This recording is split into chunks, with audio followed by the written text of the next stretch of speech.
안녕하십니까. 반도체 소식을 전하는 구독 달팽이 김석준 소장입니다. 미국 라스베이거스에서 열렸던 세계 최대 IT 가전 박람회가 끝났습니다. 거기에서 이제 젠슨 황이 말하기를 루빌이 양산이 되고 있다. 그런데 양산이 되고 있는데 거기에 HBM4가 들어가는데 아직 엔비디아에서 삼성, SK, 마이크론 이 세 군데 최종 쿼를 주지를 않았습니다. 품질 통과를 해야 되는데 충격적인 발표가 있었습니다. 시장 조사 업체인 트렌드포스에서 삼성이 HBM4 퀄 통과를 가장 먼저 할 것이다 라는 그 짤막한 신문 기사가 났습니다. 오늘 거기에 대한 얘기를 좀 해보도록 하겠습니다. 트렌드포스의 최신 보고서에서 엔비디아 HBM4의 퀄 테스트를 가장 먼저 통과할 기업은 삼성이다 이렇게 얘기를 했습니다. 사실은 삼성전자의 HBM이 작년 25년도 이제 4분기 정도에서부터는 정상화가 됐지만 그 전까지는 상당히 어려웠던 것은 사실입니다. 그래서 국내 유명한 애널리스트도 삼성이 아마 그 메모리의 이제 주도권을 회복을 하려면 뭐 2, 3년 걸릴 것이라 이렇게 얘기를 했는데 삼성이 지금 좋은 성과를 목전에 둔 것 같습니다. HBM4가 이제 가장 먼저 쿼를 통과할 수 있는 그 본질을 한번 살펴보겠는데 HBM4의 퀄은 속도가 아니라 통합 완성도. CES 2026에서도 젠슨 황이 얘기하기를 통합 플랫폼, 시스템 이런 얘기를 상당히 많이 했거든요. 따라서 HBM4의 퀄 통과는 단순한 D램 성능의 문제가 아니다는 거죠. 통합하는 플랫폼이 중요하다는 얘기예요. 그래서 HBM4 4의 이제 퀄에 관계된 것을 한번 살펴보면 삼성전자는 원C D램을 했습니다. 베이스 다이도 삼성 파운드리 4나노를 했습니다. TSV 패키징 안정성이라든가 GPU하고와 시스템 호환성, 그러니까 이 네 가지에 동시적으로 만족을 해야 되는데 아마 여기에서 삼성이 좋은 점수를 얻은 것 같습니다. 그래서 코어 다이죠. 여기 이제 가장 기본이 되는 HBM이죠. 여기를 삼성은 SK하고 마이크론하고 다르게 한 세대 앞선 원C D램을 썼죠. SK는 원B를 썼죠. 그 다음에 또 여기에 해당되는 여기에 이제 베이스 다이를 SK 하이닉스는 TSMC에서 12나노에서 했지만 삼성은 삼성 파운드리 4나노에서 했습니다. 이런 아마 그런 조금 앞선 그런 것들이 아마 그 엔비디아의 퀄을 통과에 상당히 긍정적인 역할을 한 것 같습니다. 그래서 트렌드포스가 삼성을 가장 앞에 둔 이유는 무엇일까? 이 위에 있는 네 가지 요소를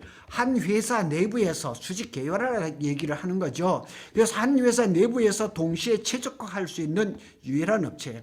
그러니까 턴키를 할 수 있는 유일한 회사. 어쩌면 이제 삼성전자가 이 수직 계열화 턴키의 이제 실력을 발휘할 수 있는 그런 이제 그 기술이 좀 올라온 것 아닌가 이렇게 한번 생각해 볼 수가 있으며 결정적인 포인트는 원C 몇 가지를 한번 살펴보겠습니다. 원C D램 플러스 자체 베이스 다이.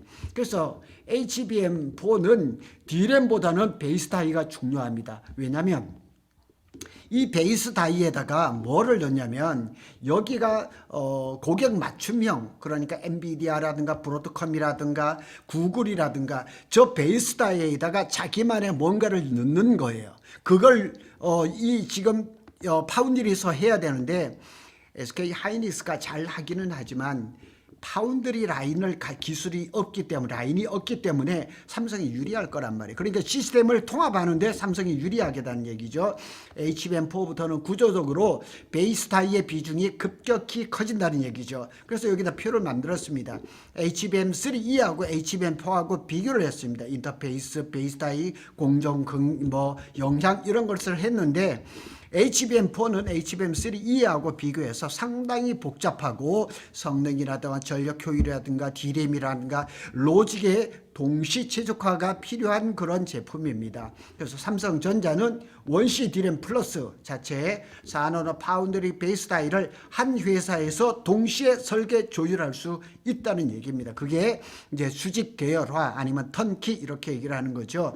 자, 이 이 삼성전자 HBM3, HBM4는 코엑스에서 제가 직접 보고 온 것입니다. 근데 삼성하고 다르게 이제 SK 하이닉스나 마이크론 같은 경우는 뭐 D램에서 강점은 있으나 베이스 타이는 외부 파운드에서 이제 의존을 해야 되고, 마이크론 같은 데는 HBM4의 베이스 타이를 파운드리가 아니라 자체 메모리 라인으로 합니다. 그러니까 성능이 따라올 수가 없는 거죠.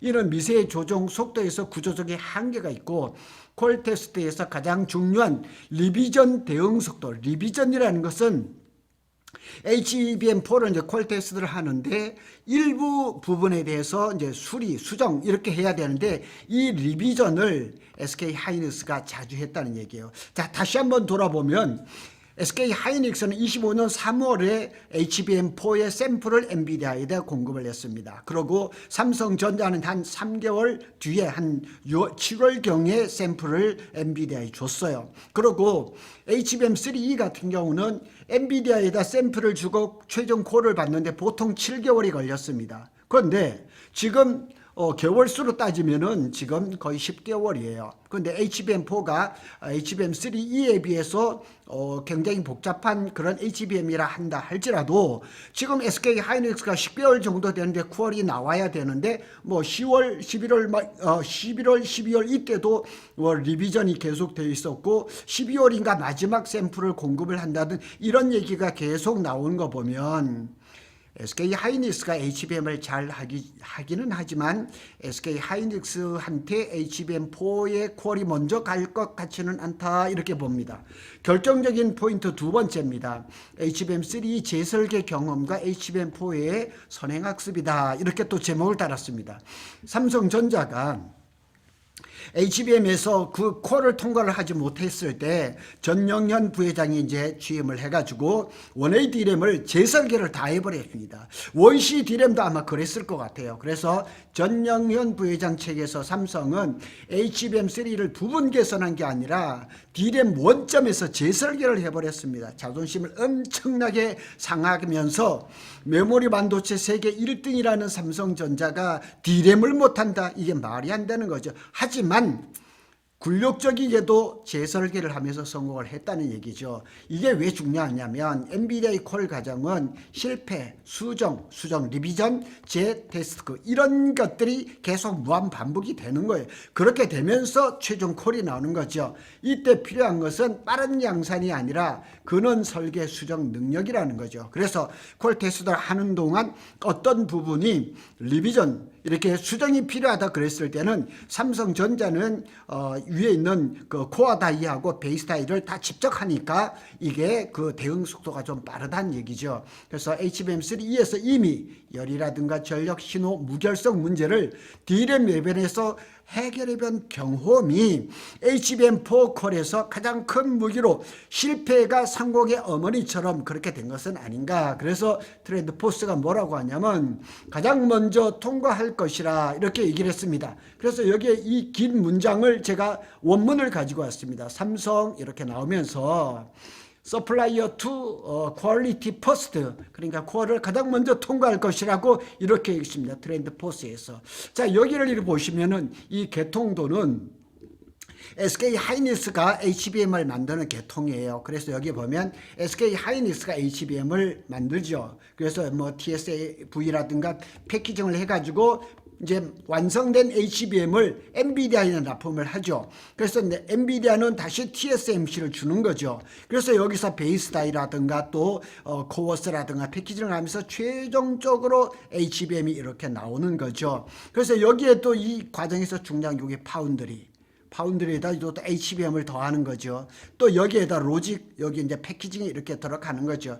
이러한 복잡한 과정이 있는 거예요. 그래서 이런 여러 시스템 중에 SK는 이 앞단만 하고 있는 거예요. 이 앞단만. 그런데 삼성전자는 이걸 모두 통합적으로 한 솔루션에서 할 수가 있다는 얘기죠. 이런 삼성전자의 실력이 조금씩 나오는 거 아닌가. 제가 그동안 여러 번 얘기를 했습니다. 삼성이 수직 계열화, 턴 턴키가 가능한데 이게 이론적인 것이 아닌가, 이 실력이 좀 모자란 거 아닌가 했는데 이것이 아마 조금 더 발전을 한 거 아닌가 하려 봅니다. 결정적인 포인트 세 번째는 엔비디아 루빈 일정과 정합성. 그러니까 루빈이 생각보다는 조금 늦어졌어요. 그러나 내년 아마 한 2분기부터는 대량 생산이 들어갈 것 같고 내년 하반기부터는 제품이 이제 그 출시가 될 겁니다. 엔비디아의 차세대 가속기 루빈은 HBM4가 전제된 아키텍처입니다. 루빈이라는 것은 HBM3E를 가지고 만드는 것이 아니고 HBM4를 가지고 만듭니다.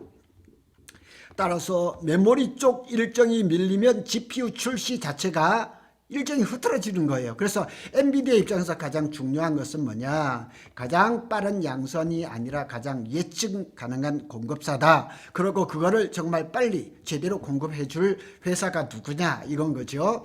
또 삼성전자는 HBM4, 소캠2, GDDR7, 범용 D램까지 동시에 모든 포트폴리오를 다 제공이 가능한 회사라는 거죠. 그래서 엔비디아 입장에서는 리스크 분산용 1순위라는 거예요. 그래서 밑에 그림, 이거는 제가 그 기본적인 그림을 그려가지고 GPT를 한 거예요. 삼성만 끝까지 할 수 있는 거예요. 그러니까 턴키가 가능하다는 거죠.